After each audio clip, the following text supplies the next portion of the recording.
Hello, everyone. Welcome to the stock-specific class here for Wednesday, December the 30th.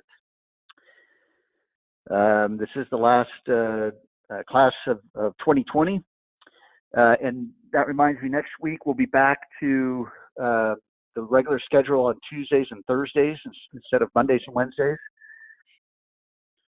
And so just a reminder that for next week. Now, as far as the market's concerned, we were starting to sell off a little bit earlier in the week. I told you to kind of keep an eye on the Russell 2000. It had been kind of leading the way, and it was the one that was selling out the most. Now, I think that a lot of that had to do with a lot of the real small cap, particularly tech small cap stocks, have really been flying. A lot of the IPOs and the SPACs and things like that had really been taking off. And if you're a fund manager and you get a bonus based on your performance for the year, you're gonna sell some of that stuff. Stocks that have got tripled in value in a month, and that's what some of those SPAC stocks have done. You're gonna sell some of that to make sure you lock in those gains and you show those gains for this year, so you get a nice bonus. So sometimes buying and selling doesn't have to do with what we think it would need to, would need to what would need to be done. Some people sell not because they think the stock's going to go down, but because they want their bonus, or they want to lock in those gains for their bonus. So I think that's what makes the market so unique and hard to read, is that there's thousands or millions of people out there that are participating, and they all have, in many cases, different reasons for their buying and their selling, and that's why moves happen all the time that just don't make a lot of sense. And so now the selling, it happens a lot at the end of the year. You'll see a lot of end of year selling. There could be reasons people wanting to lock in tax rates for, if you feel like taxes could go up next year, especially if the Democrats control the entire House. Well, and you feel like they might raise taxes, you might want to lock in your gains this year at a lower tax rate. Now, I don't think that's going to happen, and I don't think that's a big reason behind a lot of the selling this week. But that's another reason that can be behind some of this. Now, as part of the trading today, I'm going to talk about volume. Now, I'll do that after I do the specific stocks in the normal routine here. So those that don't want to stick around for the trading can go ahead and sign off. But volume if you can learn how to read volume can help in recognizing the significance of some of these moves. And one thing about volume is that this week, last week and this week, you're going to have very light volumes, particularly this time of the week, as people head out for vacations, and a lot of the big fund managers take time off this time of year. So that's another thing to be aware of, is that you don't want to look, you don't want to put too much emphasis on a particular move up or down in the market on a week like this, because with the lighter volumes, you just won't know how significant those moves are. And we'll take a look at that here in a second, though. But as far as the direction alerts, you can see that momentum is still strong. It's in the bullish trend, but not in the extreme. We're still watching kind of that breakout area in the SPY, which I'll show you here when we pull up that chart. Breadth is getting close to that extreme. It's backed off that extreme a little bit. I think it was showing extreme on Tuesday, or excuse me, Monday. I might do that just because it's normal that we normally have these classes on Tuesdays or Thursdays, but it was Monday that I think it was in that extreme area or very close to it. But it's not showing any sort of extreme level that we have to be concerned with. Same with sentiment. We're in the complacency area, but not in the extreme complacency area. If we look at the buy-sell ratios, we noticed these were coming closer together in the last couple of updates we've done. and they're in an area here where they could start to expand again. So if the market does decide it wants to rally a little bit, I could see the market over the next. Well, obviously it's up today. All the indexes are up today. It could be. It's possible it could sell off a little bit tomorrow, or even be up a little bit tomorrow. But I think early January, I think we're going to see a buying surge. I think we're going to see money come back in. We've got those stimulus checks that are out there that people are starting to receive. Some of them are going to be putting it back in the market like they did back in April. When that first round of stimulus came out, and we started to see the markets surge. I don't think it's going to surge as much as it did back then. Obviously, though, we're at bottom levels after that big sell-off at the head of that. But that with low interest rates, money pouring in, free money coming in for some people. That it's gonna cause the economy to heat up, and we do have to worry about inflation. We haven't seen worrisome inflation yet. Inflation is going to probably hit fast when it happens, and so that's kind of the concern for a lot of people. We haven't seen a strong inflationary period for quite a long time,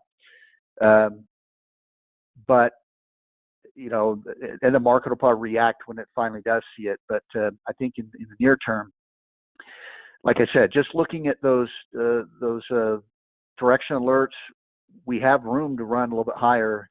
And I don't see, even on the selling that happened the last couple of days, it wasn't any panic selling that was taking place to where where it looks like we're about to have a major pullback. And like I've been saying a number of times, hopefully we get the warning signs ahead of that, where we see the market surging and we start to see some of the warning signs that it's overdone and it's probably going to reverse sharply and sell off sharply.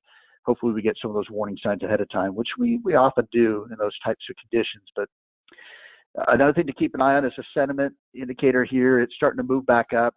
We're not quite at that extreme level, but there again, it looks like we could still move higher. And we probably will early in January. And then we'll see what happens there. When we get up to these levels here, we'll have to start to see how things look and if we're getting some of those signals of the market possibly pulling back.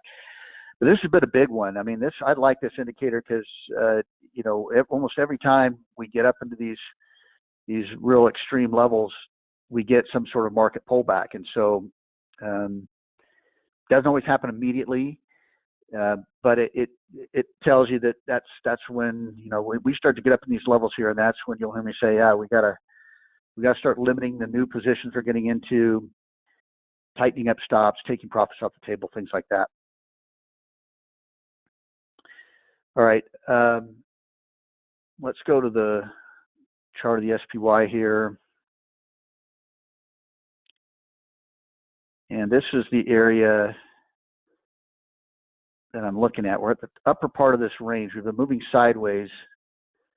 We're at the upper part of this range right here. It looked like we were starting to break out yesterday, but then we had a little bit of a bearish reversal day where it kind of sold off from the open. We've rebounded a little bit today. But this is where I think in the new year, I think we're going to probably break out of this. Now, it's possible that it could come back down, retest the lows down here, and then break out. Which you could have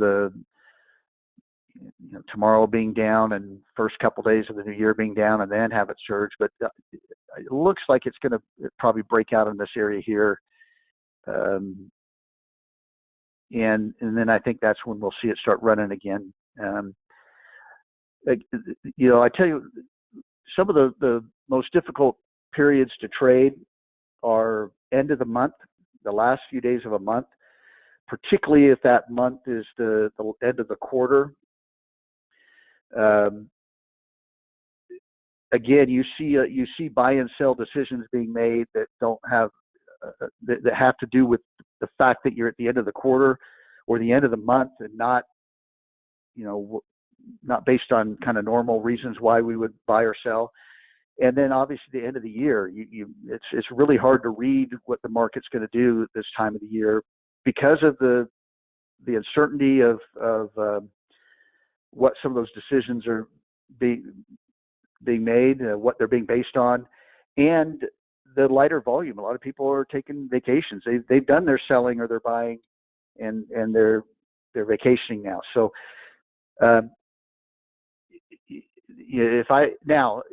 some people love to trade those times of the month or year because if they get it right, they can, they time it right, they can make a lot of money and they're willing to take that risk.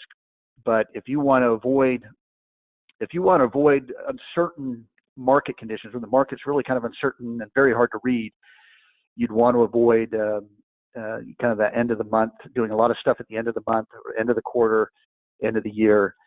One of the reasons why I usually take a lot of time off this time of year and don't trade a lot this time of year. I am this year because of the fact that we've been, for the most part, indoors and in our homes, and I'm trying to trade as much as work as much as I can to where when we are out able to travel again, that's where I want to take some time off, and I'm sure many of you are probably thinking the same way. So SPY, I want to get to we can look at the QQQ. It's already kind of broken out. It didn't have much of a sideways range. I want to get to the Russell 2000 because this is what I was concerned about earlier in the week. It had been leading the way. There was really no correction or anything, and it had been going higher and higher and higher. And again, this was really fueled by a lot of those small tech companies or electric vehicle companies, SPACs, things like that. And then we had that bearish reversal on Monday, and heavier volumes, especially for this time of the year on that selling. So there was people that were selling whatever their reasons were. And now today we have a little bit of a bullish reversal. This is what we call a bullish inside day. This is a candlestick formation where you've had a down couple days, and then the opening, the entire candle of today is completely inside of the day before, and it's in the opposite direction. So this is what we call a bullish inside day. The opposite of this is if you have a run up. I'm trying to think, see if I can see one here. They don't happen very often. So there is one in the example I'm going to go over when I talk about volume that I can show you. But the opposite would be if we run up, up, up. You have an up day, and then you have a bearish inside day here where it closes lower than the open, but is contained within the candle the previous day. That's a bearish reversal. You like to see higher than normal volume as a confirmation of that. It usually leads to, in the near term, it usually leads to some sort of a pullback. It's not a long-term. None of these candle formations are long-term indicators. And this is not a long-term indicator. This is just suggesting, and I'd like to see the volume higher on a move like that. But again, we're right at the day before New Year's Eve, and just volumes across the board are going to be lighter right now. So it's going to be harder to read volume this week. But the fact that you're getting that kind of bullish reversal there makes me think that it's possible we could see some of these start to move up even tomorrow, see the Russell 2000 start to move up again tomorrow. But this is what we're kind of keeping an eye on right now, because this is where the leadership of the market is right now. It's in the small caps. And if they start falling apart, if we start seeing them, if this bullish reversal day fails and we have a really big down day on heavy volume for a New Year's Eve, that would not be a very good sign going into the early part of the new year. We could probably see further selling in those first couple of days of the new year. So that'd be something I'd be concerned about. But today it looks like the selling over the last couple of days in the Russell 2000 was temporary, and we might be starting to see buyers jump jump back in. Now, as far as individual stocks, well, again, a lot of the patterns we'll go over today, we're waiting for confirmation on them. We may not get that confirmation until we get into the new year. So I think these are definitely ones that you could at least keep an eye on or consider for potential trades, especially if the market does start surging in the first part of the year. But let's take a look at a couple stocks here, and then we'll get into the training. Under computer and technology, under the hold section right here, there's a couple of new names that I like. All 97 strength rank, but I like this Gravity, GRVY. Let me turn the signals on here.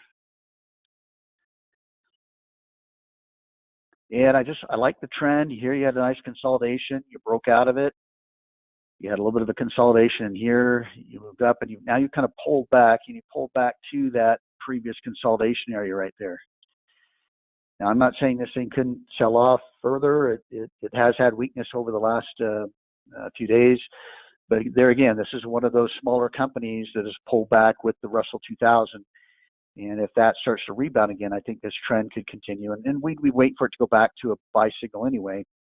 So even if it does break through these levels and drop further, it would just move it out of our watch list and come back to it later on if it starts to rebound later on. But if it holds right here, I like this one. If it continuing that uptrend. Another one under computer and technology in that same group was the one right below it. INOD is the ticker symbol. And this is just a $5 stock here. Now, many of you that follow these updates, you probably know immediately when I pull this chart up why I like it. I like the uptrend you can clearly see, but I also like this sideways consolidation. Remember what I always say, whenever you see a stock moving sideways, you want to pay attention to the direction it was trending in before it moved sideways.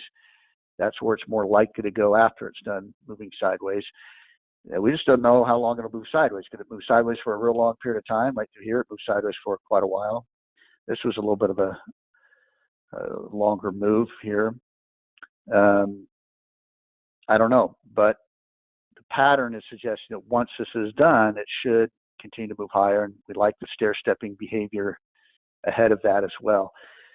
You could wait for it to go back to a buy signal. You could wait for it to break out of the range if you don't want to be holding it in this sideways range, and just keep an eye on it, keep checking in on it, wait until it breaks out above this resistance area up here, and then buy it. And that'd be a decent entry as well. And then the third one on that list is right below that previous one, OIIM. This is about an $8 stock here, 97 strength rank. And very similar. You've got, actually it's gone back to a buy signal day, so it was only at a hold for one day. It's kind of moved back to that buy signal here, but I like the upward trend right here. Here's kind of that sideways consolidation movement here, and then it broke out, and then it's kind of pulled back to that breakout. It didn't break out very long before consolidating again, but it's holding right here. So what used to be the ceiling, here's your ceiling right here. Now that it breaks out through the ceiling, now that ceiling becomes the floor. Now that we've gone back to a buy signal today, we'll see if this thing starts taking off again. But that's a real nice looking chart right there. And here again, if you do want to wait until maybe into the new year to make a decision on this, you could wait for it to break out of this consolidation, this correction range right here.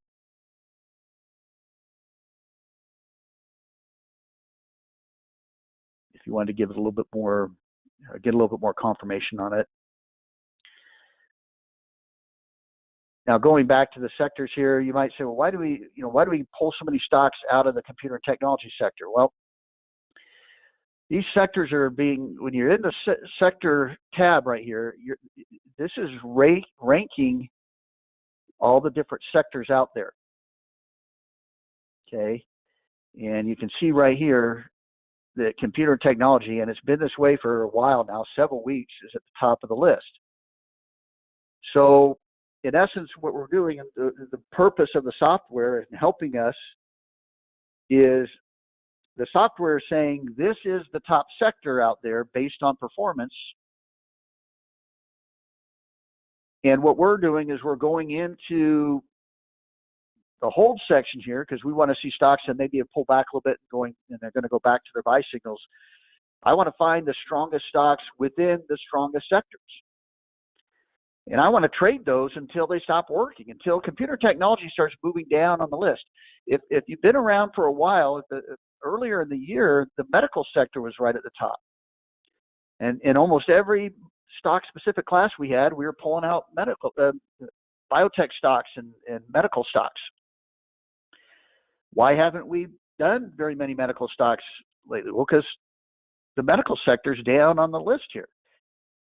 It's not outperforming the other sectors. So now there are still some good stocks in there. I'll still look in there because there could be individual stocks that look great that are outperforming the medical stocks, and I may want to buy a few of those. And we've done that. We've moved down on the list to find some stocks that are in these lower areas here. But if you wonder why we tend to stay near the top, and sometimes I'll go through a few of these, and then today I'm not going to go any lower than retail. The reason is because I found enough stocks just going down this list here that looked great in these sectors that are outperforming. So let's move into construction now. Construction under the hold sector or hold tab here they don't have a lot of high strength rank companies, but I do like the one right at the top of the list here. It's a $9 stock, 91 strength rank, OESX, Orion Energy.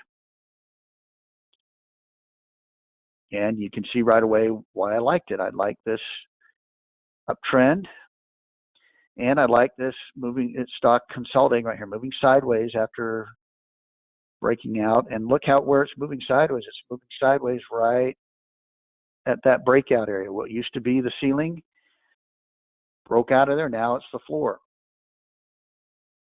Now, I don't know how long this thing is going to keep moving sideways here, but again, if I feel like the market could start to surge, because a lot of stocks have been looking like this lately with the market just kind of moving sideways itself. The S&P, by the way, whenever you see the S&P, remember the S&P is covering the 500 largest companies out there.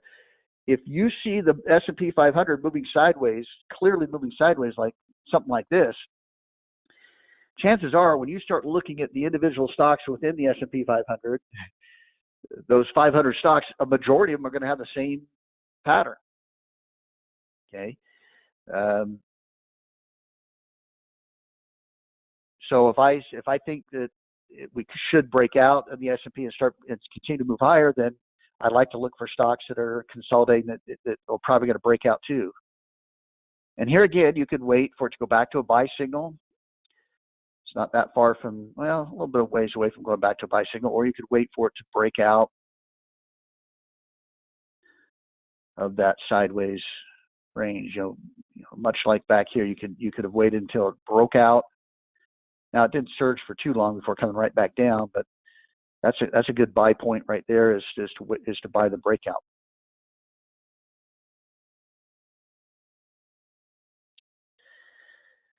All right, let's go into the retail sector.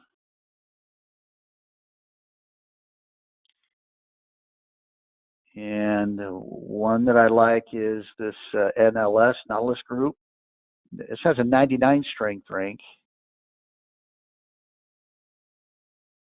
Now, what I like about this one is that it looks like it could be forming an inverse head shoulders pattern. Here's kind of the left shoulder. Here's the head right here. And it could be forming that right shoulder. Now, it probably would need to move sideways a little bit more. Could it go straight up from there? Yeah. But a lot of times on a head and shoulders pattern or an inverse head and shoulders pattern, the left and right shoulders are going to look very similar. Meaning that if back here on the left shoulder, it was just a quick rally and then it dropped for the head, then when it forms the right shoulder, it will be a quick drop and then rallying back up. So the fact that this kind of chopped around a little bit here, if this is even an inverse head and shoulders pattern, we could drop from here and it could not end up not being that at all. But it consolidated a little bit right in through here, and so it may do the same thing over here before taking off. But at the very least, I think this is one you could put on your radar. You could wait for it to break out of the neckline. Here's the neckline right here. And again, the potential there, if it breaks out of that area, is it should get back, at the very least, it should get back up to that previous high. Why? Well, because that's the previous high for one, but also you could use the rule of thumb, base of the head to the, in this case, the bottom of the head, project that distance upward, and you're looking at about the same area there as this previous resistance. So that one looks interesting to me. And then there's one more, which is one I really have liked for a while now, which is Jumia right here, JMIA. This is kind of the African continent's Amazon. Now you got to be careful. I mean, when you start throwing out, this is the China Amazon, this is the Brazil Amazon, this is the, immediately people are like, oh, buy it no matter what, but this stock has been really performing well the last few months. There's still a lot of upside potential there. Actually, this has gone back to a buy signal too. It was briefly at a hold right here, gone right back to a buy signal. But I also like, if you look at a longer term chart of this, what I really like about this, and it's kind of hard to see here, if I can go out, let's see, let me go out a little bit further, back a little bit further if I can.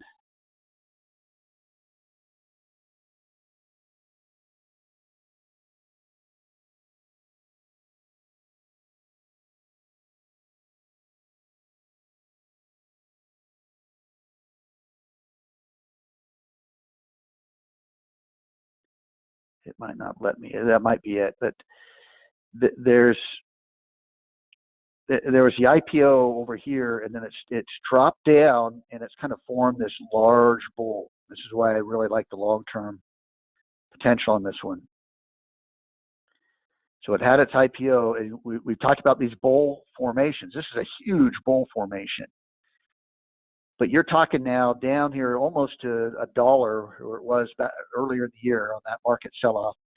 It's now up to about $50. You're talking about a breakout area now of $50 from the bottom of the bull to the top of the bull,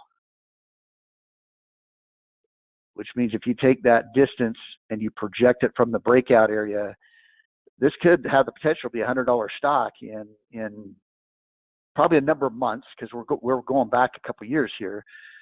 But there's that kind of potential there when it breaks out.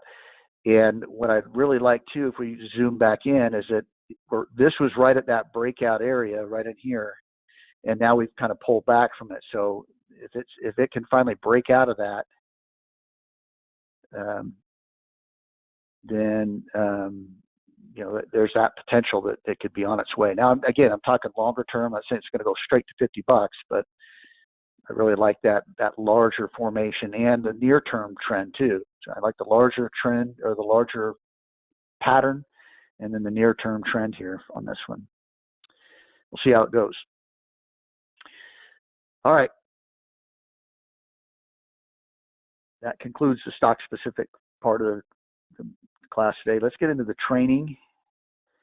And the training today is going to be on volume. Now, volume is it's one of those indicators that's very tricky, because it's not going to tell you something exact. It's very general. It should never be the number one reason why you're getting into the trade.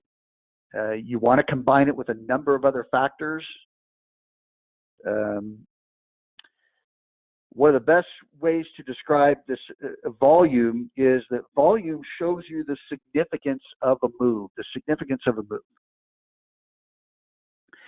Now, just because it's showing you the move is significant doesn't necessarily mean that the move has to continue. It's just saying, hey, pay attention. This is significant. Now, to give you kind of an analogy of volume that may help a little bit in understanding what I'm talking about, maybe not the best analogy for COVID world that we're living in, but imagine that you have a party at a big building, music's playing, drinks and food are there, and there's 10 people in that big building enjoying the party. Is that party significant? No, not really. Okay. No one's going to be bragging about what a fantastic party that is. Now, on the other hand, imagine thousands of people in that large building, music blaring, drinks and food. Is that party now significant? Absolutely. Okay. Now, what's the difference? The music's the same. The venue is the same. The drinks and food are the same. The difference is the volume, the number of people that are there make that event significant. This is what we're trying to read when we apply this to stocks. If a stock was up for the day and there's hardly any volume at all, that's telling me that move is not significant. Do I want to be buying in with maybe 5 other people that decided to buy that day? No, I don't. Well, what if the volume is huge? What if the move is same move happens the next day, but there's huge volume behind it? Well, then that's telling me that move is significant, and I want to at least pay attention to what's going on.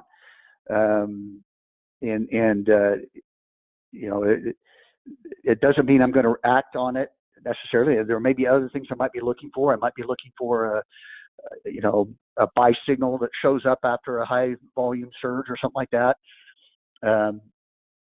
But that it tells me that something significant is starting to happen.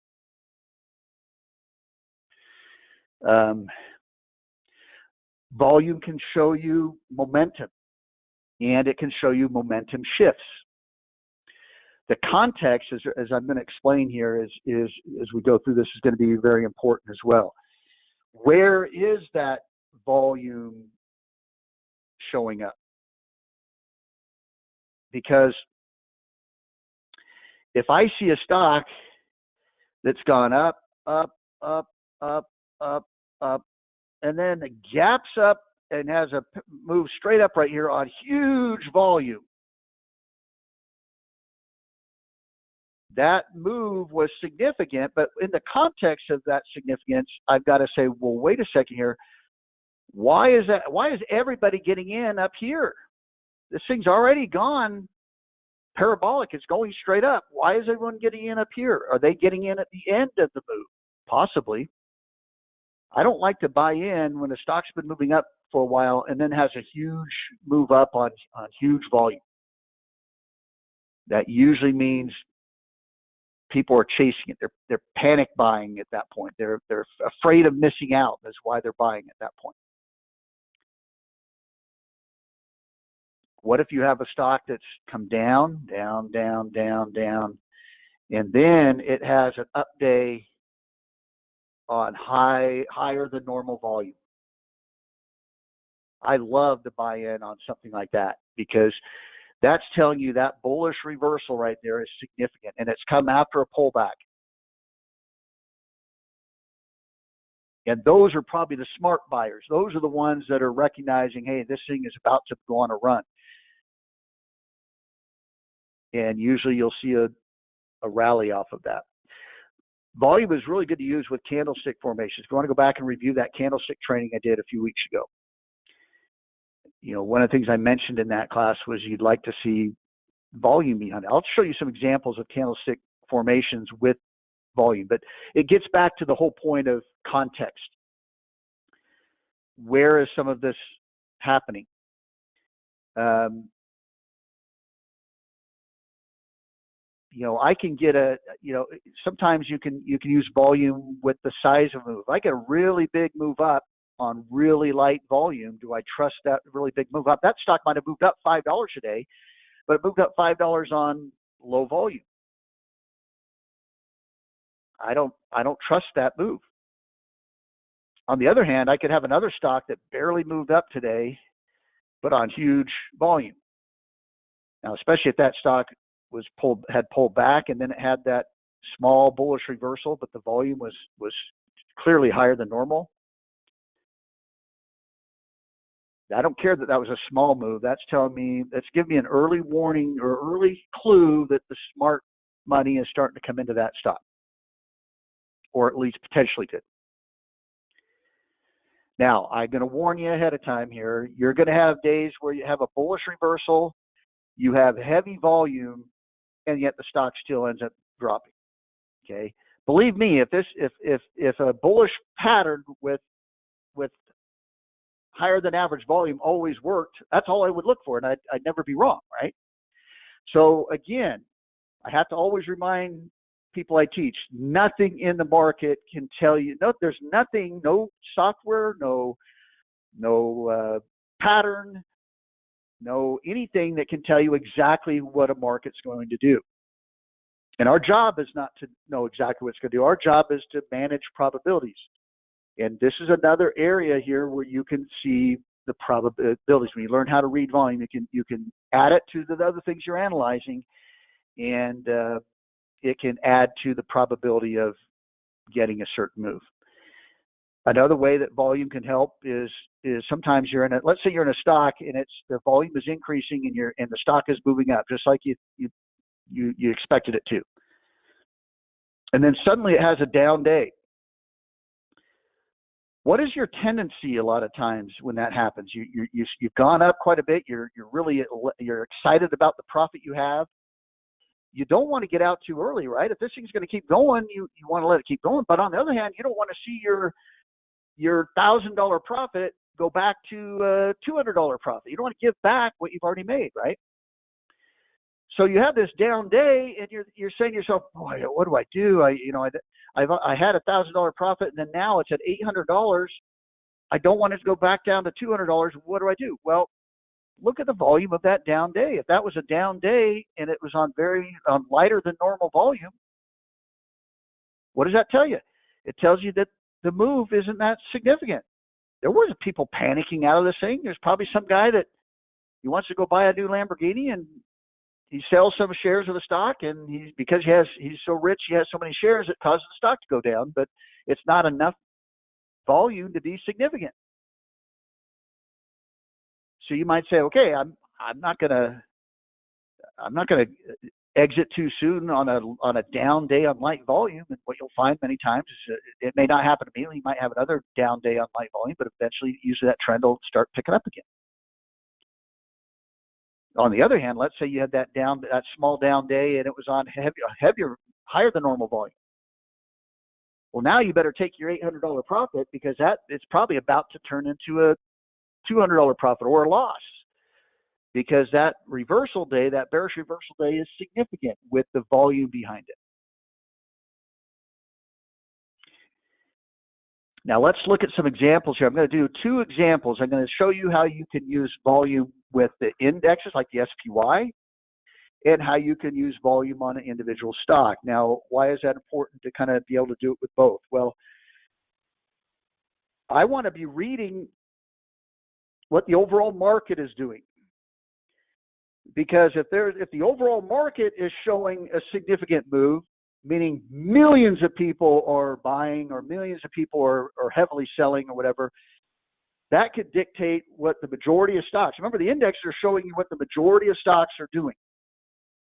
The S&P 500 showing you what the 500 largest companies are doing. Is the move that day significant or not significant?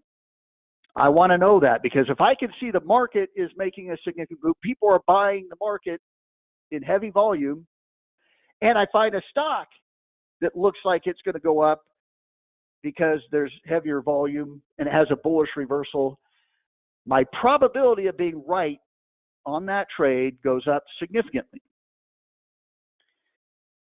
Now, again, I'm not here to say that that's the only decision I would make. Okay, I might see a market that is kind of ho-hum, but there's an individual stock that has higher than normal volume. There's significance to it. I still might go trade it.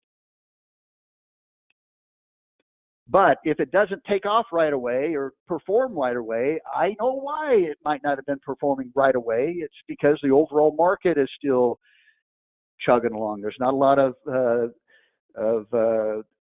significant buyers out there to push the market higher, to really get them excited to push that individual stock higher. So just like with a lot of stuff we cover, these are all clues, and they're clues to help us make an informed decision, right? I can still buy a stock. I bought stocks with where I love the pattern, but it had a bullish reversal on really light volume, and I went ahead and bought it anyway. But I understood what I was doing. I understood that it was a little bit of a riskier entry. Now, sometimes if I feel like the overall market might have had a really high volume surge or looking really good, then I might assume that stock is going to show it. The volume is going to come. It's going to start showing up here pretty soon, as long as the market keeps moving higher. But I go into that decision knowing that, hey, it's a weaker entry. It's a riskier entry because I don't have that volume confirmation. Now, if you'll notice that the volume bars, when you're in the candlestick view right here, you're going to see how the volume bars are red and gray. The way we view volume is we view it as it's a zero-sum game at the end of the day. If the stock closed higher than where it opened, so it was up for the day, closed higher than where it opened, then we assume all the majority of the volume that day was to the buy side. There was more buying going on than selling, or at least the aggressiveness was at the buying side. Okay. If the stock closed lower than where it opened, so it was a red candle right here, then all the volume for that day is considered sell volume. Not all of it, but I mean the majority of it, or there was far more aggressive selling going on than buying. And then we look at the size. Now, when I say average, it could be, a lot of times that can be, you might have to just kind of eyeball it, and it can be within context. Because some of these stocks, especially if they've been moving, they've really gone nowhere for a while, they're just kind of flatlining, they're going to have really low volumes. And then when they start to move, they're going to start to see increases in volume. And when they pull back, there'll be lighter volume sometimes, but it'll still be heavier than it was back here. So, when I look at here, this chart of the SPY, this was your average area right into there. There's your average volume right into there. But as you get into this area where the volume had picked up, well, actually, it's probably still about the same right into there. But sometimes, like on individual stocks, you'll see periods where volume was significantly lighter. So it's a kind of a relative thing you're looking at. When you say average, you're kind of looking at the average over the last few months or so. But let's see how we can kind of apply this. By the way, you can, on some of these, the volume, especially when the stock gets low, it'll start to bleed into some of these volume bars right here. And it may be hard to like right here, I can't tell the volume bar from the chart as easily. You can actually take the volume bars off the screen. I do it from time to time. It's this little button right here. So if I want to look at the chart without the volume, just to kind of see the chart a little bit better, I can take it off. And then when I want to analyze the volume, I can put the volume bars back on. All right.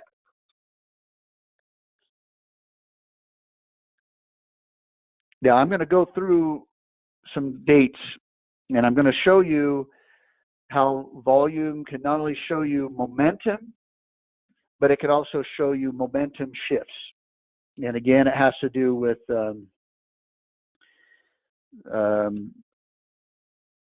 context. And a lot of it has to do, you'll notice it has to do with candlestick formations as well. So that might be a training you want to go through. Like I said, I went through that a few weeks ago. You might want to go through that recording, learn a couple basic candlestick formations. Now, I'm not going to focus a lot on the current area, just because what I just got done saying in the update was that the end of the year, this is one of the lightest trading periods usually of the year. The week of Christmas is really light volume. Week before New Year's, same thing. Most of the big fund managers that really buy a lot of shares, sell a lot of shares, are on vacation. So we'll be looking back in the past. That's okay, because what we want to really, when you're trying to learn something, it's usually better to see it in the past where it's already happened, and you can kind of see what the result was afterwards. It's usually an easier way to learn. But I'm going to start back here in September. In September, we had this, on September the 3rd, we had this big down day right here. So we had a nice little run up in the market. Then we had this big down day on very heavy volume. Now, when you've been running up for a while and you have a big down day like that and the volume is very heavy, and you can even add what we talked about on Monday with the VIX indicator, the VIX is spiking. Again, these are other clues you could look at too. So, am I getting a down day on heavy volume and the VIX is spiking? That's a warning sign that, hey, this thing might be, we're not done falling. And this is not a one-day thing. We're going to come right back up again. This is significant, right? Well, it's not surprising that it dropped a few more days. You had another heavy volume day this next day. You kind of chopped around sideways right through here, and then had another big higher volume day that day as we dropped lower. But that was telling you, in the context of running up to the trade and then having that bearish reversal day at higher volume, was telling you that was significant. I don't want to be looking for discounts to buy right here, because we probably have further to drop. And if I do have positions I have profits on them, I want to go ahead and take the profits on them right now. Now, on the 23rd, right here, what we had was we had a down day on higher than normal volume. The volume bar kind of bleeds into that move there. In fact, let me take the volume bars off for a second so you can see the candlestick move first. So we had another big down day right there on higher than normal volume. Well, what's the context here of this? Well, we've already been dropping. So we've been dropping, and the volume was heavy at first, but then it's kind of lightened up a little bit. It picked up again right here when it dropped again, and then it's really spiked up again on this move right here. Well, the stock's already moved down quite a bit, or the market in this case has moved down quite a bit, and then you're getting a sell-off on higher volume. That could be a capitulation. It could be that we're getting closer to the end of the drop, because that's a sign that those last few people that were hoping the market was going to turn back around, they're not traders, because they trade with hope, right? They're usually the dumb money out there that they don't want to sell, but they get to a point where we're not turning around. My account's a disaster. I've got to sell everything just to recoup what little I have left. And they're the ones that are doing that heavy selling right at the end of the move, right when it's about to turn around is when. And that's why if you find that you're always on the wrong side of the move, you're always buying as soon as you buy, the stock goes down. As soon as you sell, the stock goes up. That's a great sign. You better learn how to trade, because it's not that doesn't happen to all of us from time to time, because it's part of trading. But if that's happened to you all the time, you are the dumb money. I hate to say it, but that is, you're the one that's getting in at these absolute wrong times, mostly because you probably don't know what you're doing. You don't know what you're reading. You don't know how to follow the smart money. What are the clues of following the smart money? So on this heavy selling day, when all the dumb money out there is selling and wondering how much lower it's going to go, this is when the smart money starts saying, hey, that could be a capitulation. Let's see if we get a little bit of a bullish reversal. Let's see if we see some volume coming down up on the buy side. Well, it didn't happen immediately. Here you had an up day, and it was a little bit above average volume on that bullish reversal day right there. But then it moved higher again on a little bit lighter volume, and it moved higher again right here on a little bit lighter volume. It moved down. Here's a good example right here. It moved down this day, but on average volume. So you had this big capitulation, and here was the next down day, and it was on really light volume. What does that tell me? That tells me it doesn't look like the professionals are selling heavy right there. It doesn't look like this is getting ready for another big move down. That's a good sign. You have an up day for a few days, and then you get a sell-off day on lighter volume. That's a good sign that this thing could be turning around. The next day, though, is when you got the big buy surge, right? So you had this up day, and it wasn't the candle wasn't a magnificent up candle right here. It did come off the highs of the day, but look at the volume surge right there. And it's coming off of a bottom, kind of a bottoming formation right here. That's a good sign that you had a pullback on light volume and then another slightly up day. It wasn't, again, you're not going to really notice this unless you know what you're looking for. Slightly up day, heavy volume. That's a great bullish sign right there. Now, this is the overall market. This is the SPY. So if I would have seen that's a good signal that the pullback is done.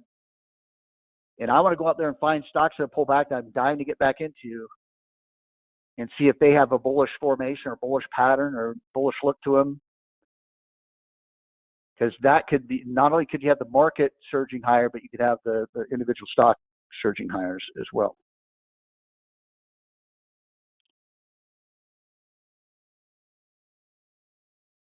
Okay, and then go up to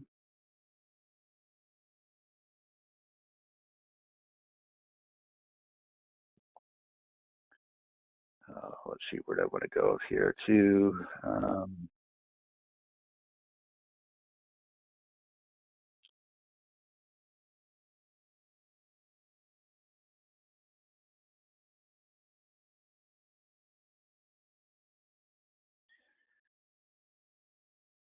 so here, okay, here we started to pull back a little bit. And then here we had a little bit of a down day, but the volume, look at the volume on that day. This is the 16th of October. There was above average volume, slightly down day, but above average volume right there on that day. Not surprising, the next day it sold off, and we sold off into this move right here.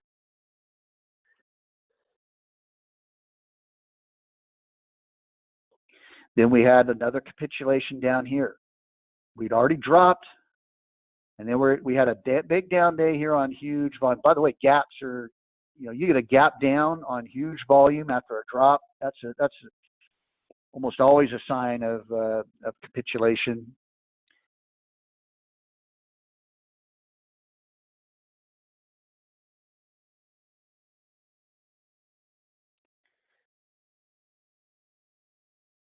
Then we had the huge selling here, huge selling here. Then we rallied up. We had increased volume. So here we had a couple updates here that were happening on above average volume. But again, you still don't know if those, now if they would have rallied up on light volume, really light volume, you have to worry that that's a sucker's rally, that rally is not going to last very long.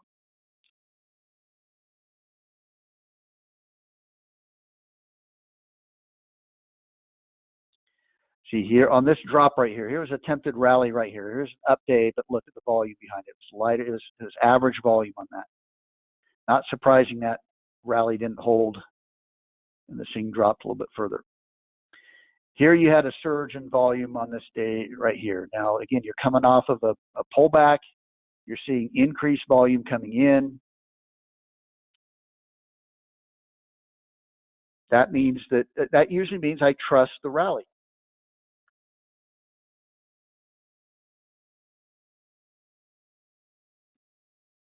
All right, hold on here.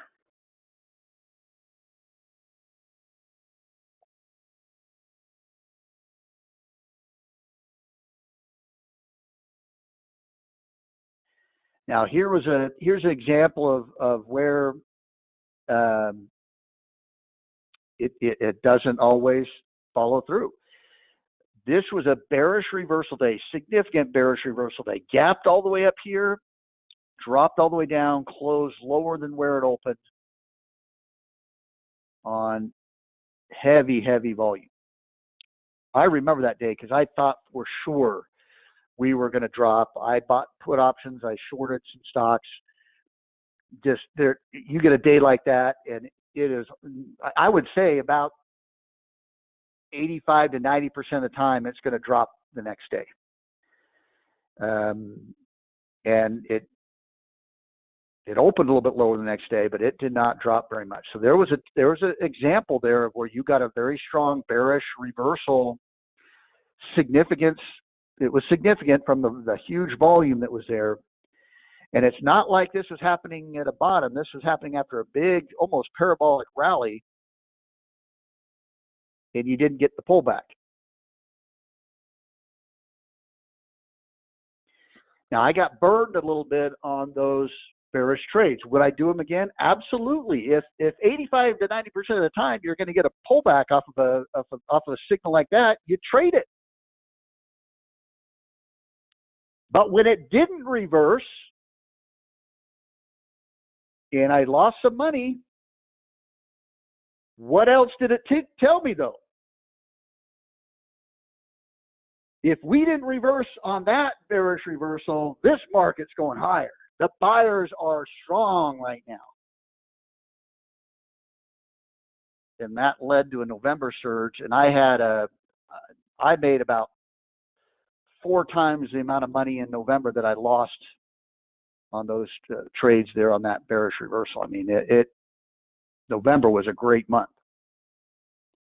And I was confident buying in November because it shook off that bearish reversal. So again, if you know what you're reading, if you know what you're looking at, because all these things are telling you what the big institutional traders do. Remember what we're trying to do? We're not trying to be smarter than the market. We're just trying to follow the guys that are smarter or I shouldn't say smarter than the market, but are the market. You know, the big institutional traders that they've got the computer software programs to break down everything possible in the market. They got the PhDs that are trading for them, the smartest people in the world that are making those decisions. I'll let them spend all that money. I'll let them hire the geniuses out there. I'm just going to get really good at reading what they're doing. All right, I got to speed up here. So that gives you a little bit of an idea of you know, just in this sequence right here of how you kind of read what volume is kind of showing you. Let's quickly go to an individual stock then, and I'm going to pull up a high flyer lately, BLNK. By the way, if you're around back at before the election, the update I did right before the election, I had a list of what I called election trades, meaning these were stocks I felt were going to take off and move no matter who won the election. And this was one of them. And you can see back here in early November was when I made that recommendation. Right after that recommendation, we had a week or so where it was kind of flat, but look what the stock did. It went from an $8 stock up to a high of 52 just recently.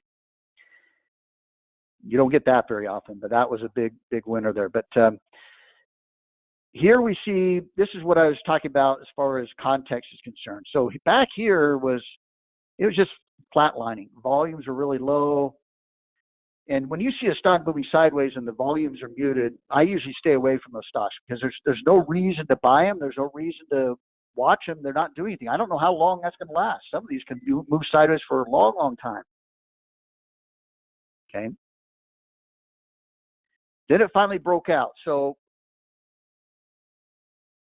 right here was when it finally broke out of that range, and it did so on significantly higher than normal volume. Pay attention. Now remember, this is a little bit of a bowl-shaped move, so here's kind of our bowl pattern right here, and then it broke out of it on higher than normal volume. I want to buy into that. But look what happened here. Went up, up, up, and look at the volumes going up, up, up. Then what happened, you're going parabolic here, and then you gap up, and you have this huge move up on really high volume. I don't want to be buying into that right there. That's the dumb money at that point chasing it. Usually. Part of the problem with doing this volume class now is that there are some stocks out there, some of those SPAC stocks, they'll have a strong bearish reversal on heavy volume, and the next day they're moving right back up again. It's not normal price movement, which is very difficult to read.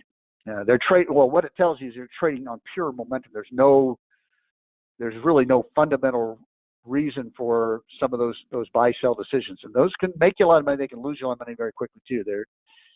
It's kind of the wild west of trading sometimes when those happen. But what happened? You had a huge up day, heavy volume, and look what happened the next day. The next day you had what we call a bearish inside day. Remember I told you I'd show you the bearish version?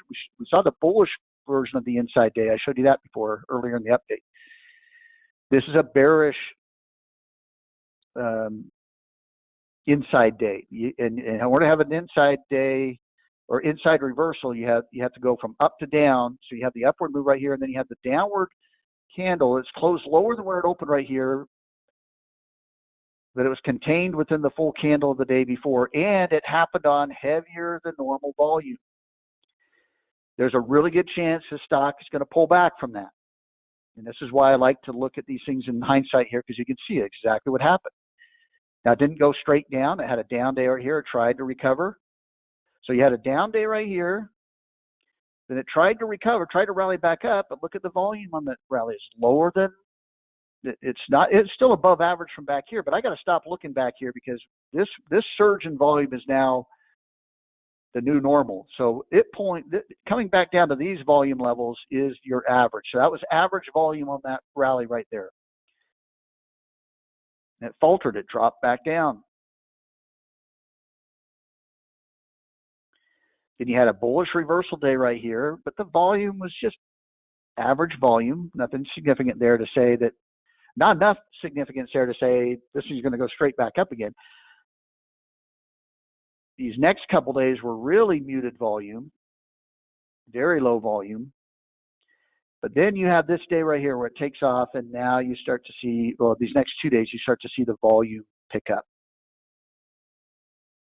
So this whole move now becomes a lot more significant because you're starting to see increasing volume. But then it pulls back. Was I worried about this pullback right here? No, look at the volume. The volume dropped way down.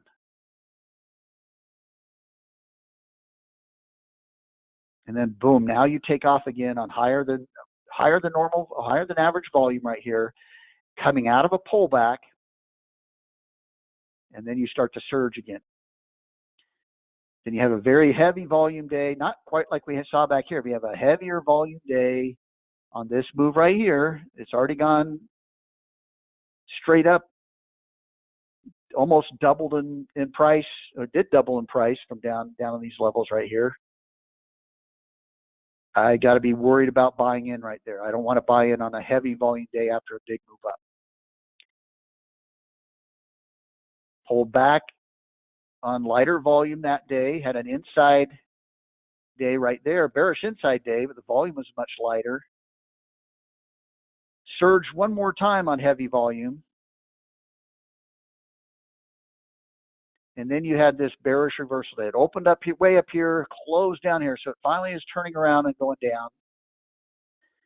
And the volume is above average.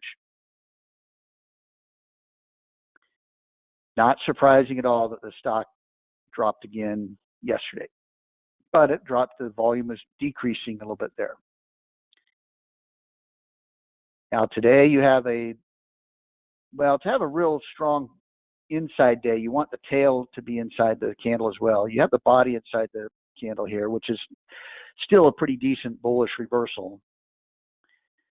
And actually, the volume's not bad on a day before New Year's Eve. The volumes, I'd say, is above average right here. We'll see if Blink can rally up a little bit off of it. Now, sometimes, with a candle move, the candlestick move is very short term. This could say the stock could open or could move up tomorrow, or it could move up soon. Sometimes it'll be a pause day. You'll have a pause day and then it'll go. But that's a pretty good bullish reversal, decent bullish reversal today. Anyway, I've gone way long on this. I thought this is actually going to be a quick trading today, but it turned out good. It's always good to have examples and to go through a little bit more detail when you can to make sure you understand some of the stuff. But again, these trainings are recorded, so if you need to go through them a few times, kind of get it down, go ahead and do that. Anyway, everyone have a great New Year's. Have a safe New Year's. And we'll see you back here next week. Next week, we're going to be back to the Tuesday, Thursday schedule and ready to kick off the new year. Hopefully a really, really good new year. Bye, everyone.